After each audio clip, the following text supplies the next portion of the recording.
The release of previously undisclosed parts of the UN Arbitration Tribunal's ruling in the Ina Mol case has revealed that the tribunal believes a Zagreb County Court judge, Ivan Turudic, was biased in reaching a guilty verdict in the trial of former Prime Minister Ivo Sanader, who was accused of receiving a bribe in return for ensuring Mol's management rights over Ina. It considers the testimony of the prosecution's key witness, Robert Ježić, to be both unreliable and contradictory.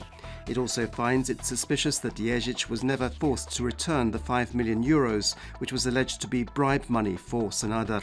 Another arbitration procedure initiated by MOL is currently underway at the International Center for the Resolution of Investment Disputes in Washington, and Prime Minister Andrej Plenković said on Croatian television last night that his government didn't intend to comment on this case until that process was over, although confirming that he was working on a plan to buy back MOL's shares in INA.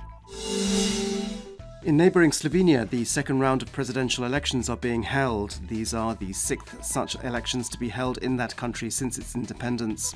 A little over 1.7 million voters are deciding whether to give the incumbent President Borut Pahor a second mandate. Pahor took 47% of the vote in the first round. The contender is the mayor of Kamnik, Marian Šarec, who is 15 years younger than Pahor. Polling stations will close at 7 p.m. and the provisional results are expected late this evening. Ahead of the People's Party General Convention on the 17th of December, the party's main committee unanimously decided yesterday that their candidate for party leader would be Ivan Vrdoljak.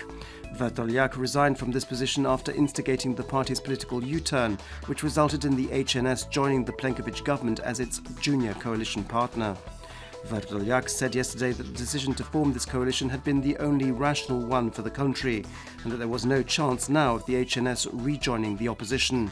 Vrdoljak's decision to join forces with the HDZ caused a number of senior HNS members, including Vesna Pusic, Anka Mrak-Taritaš and Goran Beus-Richembergh, to resign and form a new political party called Glas. The 15th Jubilee edition of the Zagreb Film Festival was officially opened last night in the Kino Europa with the screening of The Divine Order, Switzerland's entry for the Oscars in the foreign film category. This film, directed by Petra Volpe, tells in a light yet serious manner the story of a young housewife's efforts in 1971 to organize women in her town to petition for their right to vote. During the 9 days of the festival, over 100 films from all over the world will be screened in 5 festival competitions and accompanying programs. Sport, and in football, Croatia's national team face Greece in the second and decisive additional qualifier for next year's World Cup in Russia. Croatia won the first match 4-1 in Zagreb.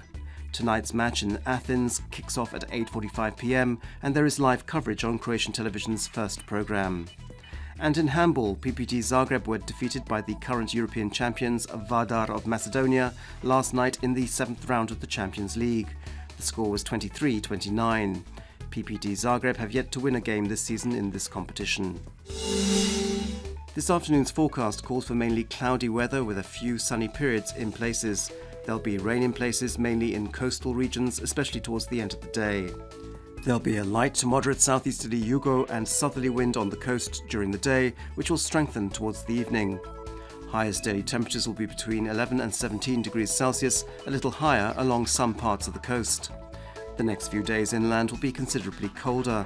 It'll be cloudy with occasional rain, especially on Monday and Tuesday. Snow is expected in mountainous areas. On the coast there'll be a strong to gale force northeasterly Bura wind with hurricane strength gusts in places. It'll be rainy with heavier downpours in places on Monday, while from Tuesday the likelihood of rain will increase even further, and mainly in southern regions.